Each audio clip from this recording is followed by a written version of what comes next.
শহীদ রাষ্ট্রপতি জিয়াউর রহমান ও সাবেক প্রধানমন্ত্রী বেগম খালেদা জিয়ার সমাধিস্থল অবশেষে সর্বসাধারণের জন্য খুলে দেওয়া হয়েছে। বৃহস্পতিবার ১ জানুয়ারি দুপুর ১২টার দিকে জিয়া উদ্যানে সাধারণ মানুষের প্রবেশাধিকার পুনরায় চালু করা হয়। খালেদা জিয়ার প্রতি শ্রদ্ধা জানাতে সকাল থেকেই সাধারণ মানুষ ও বিএনপির নেতাকর্মীরা জিয়া উদ্যান এলাকায় ভিড় জমান। তবে সংস্কার কাজের কারণে উদ্যান বন্ধ থাকায় অনেকে বিজয় সরণি মোড়ে ব্যারিকেডের সামনে অপেক্ষা করেন।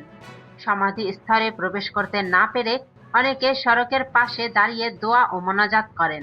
সংশ্লিষ্ট সূত্র জানায়, ভেতরে চলমান সংস্কার কাজের কারণে সাময়িকভাবে প্রবেশ বন্ধ রাখা হয়েছিল।